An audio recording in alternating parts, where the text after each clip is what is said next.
By these models as examples of how it is possible to rise above your circumstances, get involved in communal work, and wherever we can help to build capacity, improve their management techniques. Currently, we're supporting Emprotech, which is running a program at the library.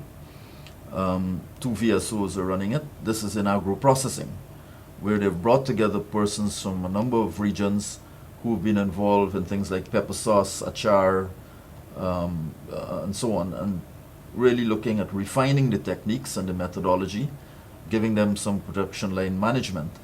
And when they return to their communities, the whole production line management will be enhanced.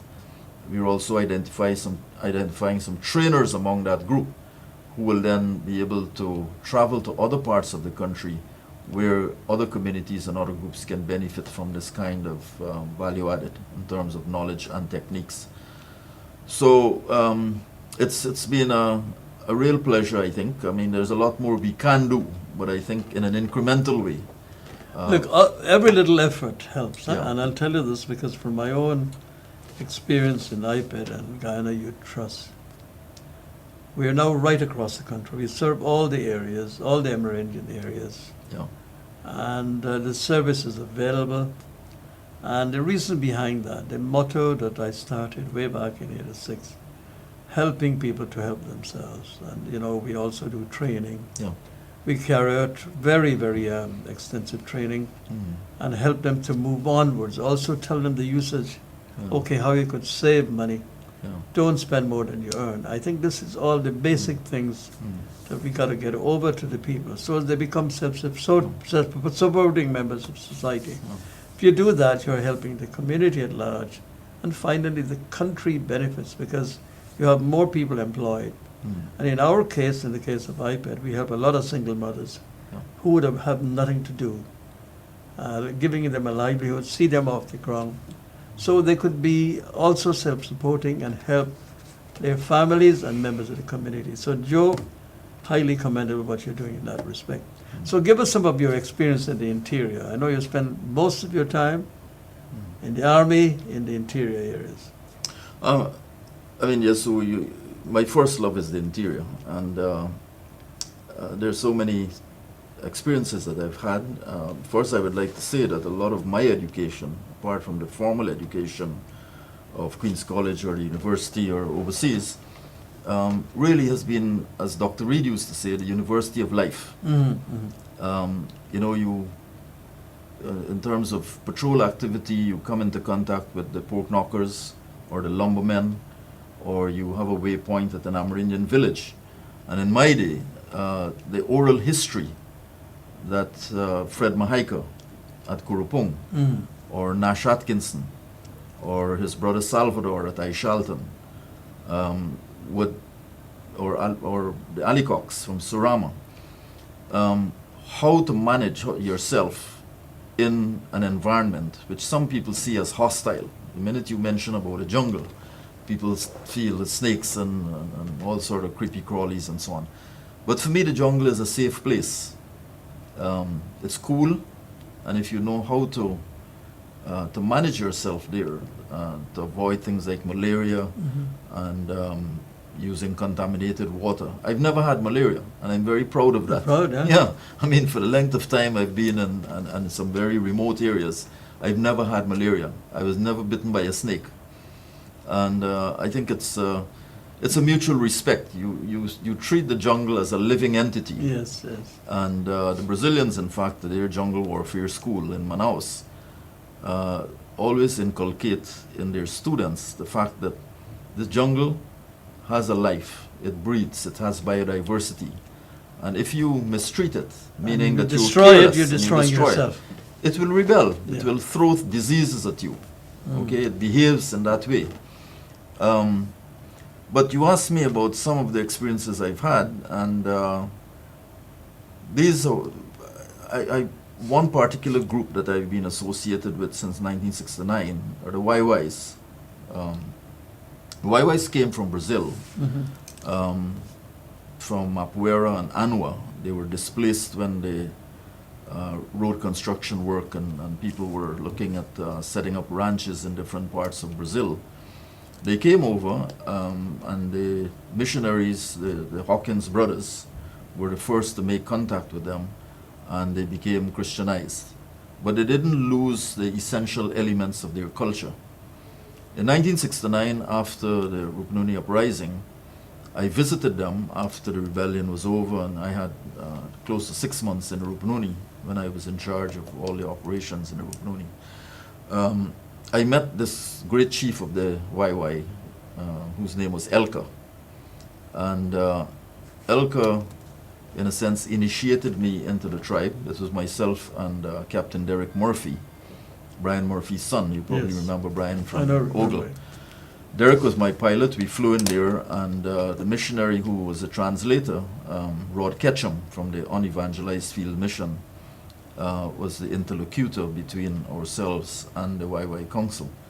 So one of the things before I left is that he made me promise, I was a lieutenant at the time, that I would work assiduously in ensuring that they got title to their land, because they saw this land as their space between the Cuyuini River and the border with Brazil in the southwest.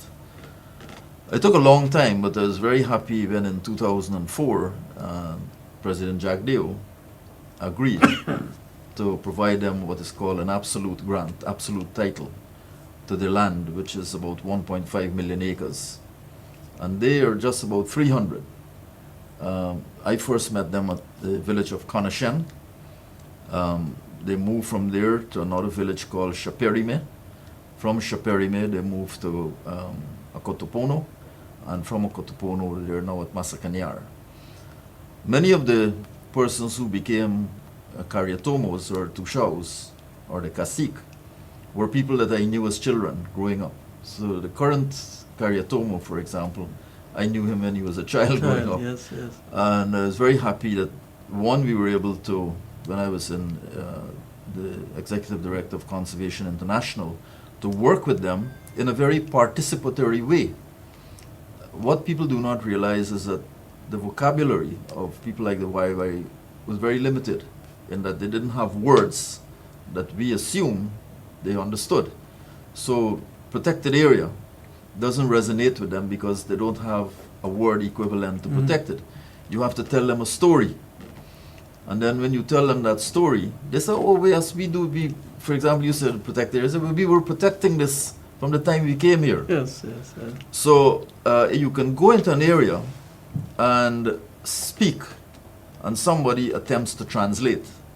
It's only when you leave, then they come back and say, what really were you speaking about? But they were being very courteous. Yes, yes. And the consultation process with the YYs took 4 years before they agreed that having this area as a community-owned conservation area was in their best interests. So lessons learned here are, you go into an area, you just don't go there and make commitments and promises. You have to engage with the people in a very participatory way. You have to allow them to have their own space and to consult among themselves. If they don't understand, they come back to you.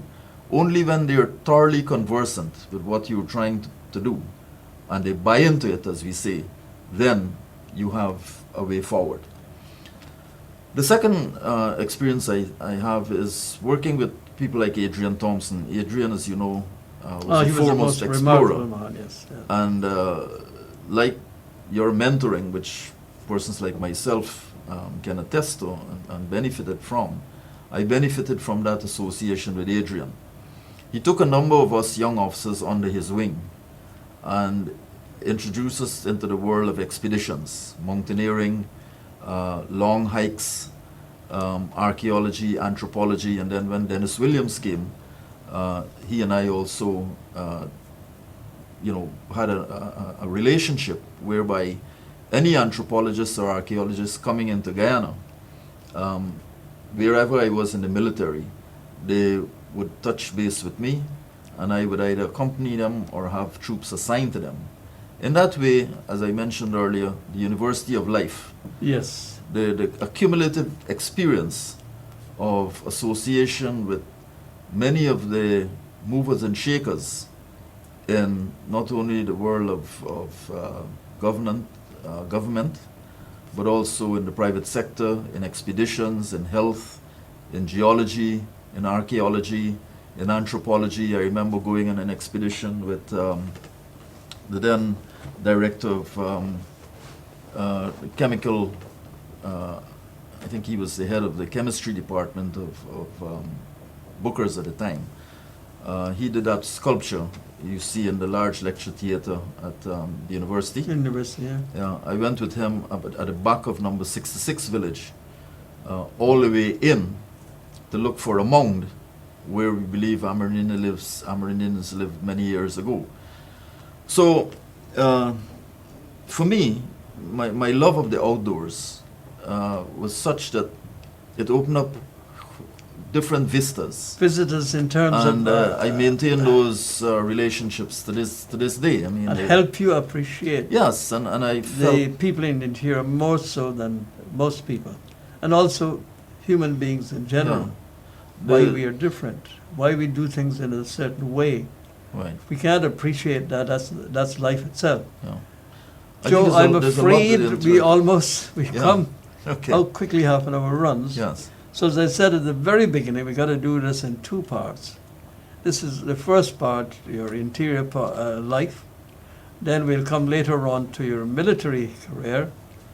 And in that part, but also the part you played in the elections of 2001, 2002, 2001. 2002, 2001. Yeah, and then the after effects of that election into 2002, because you was chair, Yes, yes. you were the chairman. Well, And after the elections were over, we had an audit done. yes, by- which was very, very Yeah. contentious at the time, and I was involved in that myself, so I know what happened. You were, I won't tell the story Yeah. now. Okay. But after that, then I went over to Conservation International. I had to get leave of absence from them to be the chairman. And of the then after Elections that, Commission. of course, you then move on to the private sector, Yeah, I was asked to go to GT&T GT&T. for 2 years. I'm now there for just on the 4. Well, the reason for that is that they knew that you not only knew the country, but you were a guy that inspired leadership and could get others to work for you. And that's the most important part. That's part of the things you learned in the army. And then as a commander, as the chief of staff, it really created a person that is known as Joe Singh. Chief of Staff, once the Chief of Staff and now Major General Joe Singh, retired. But you're an outstanding personality of Guyana, not only in the military field or the police field or the national service, but in so many other avenues. Joe, it was wonderful having you on this program.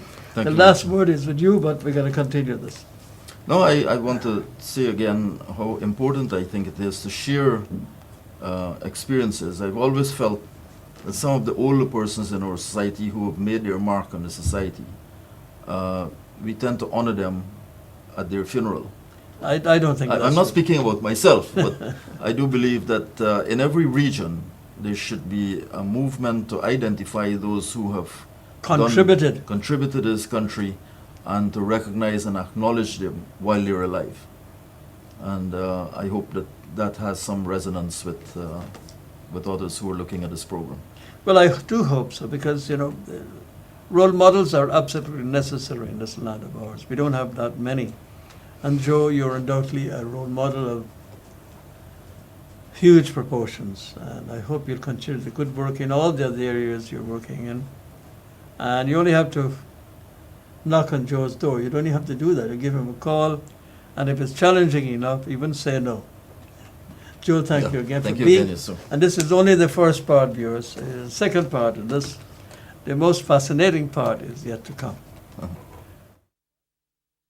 Who has been all over Guyana. There are not many of us has had that privilege. And also working amongst people. Listen, boys and girls, join in. It's a cool, refreshing thing. It's the reason why we sing. Come, let's tell the world that we all drink it after playing. Top Coat full of vitamins. Do we love it? Yes, we do. We are sure that you will too.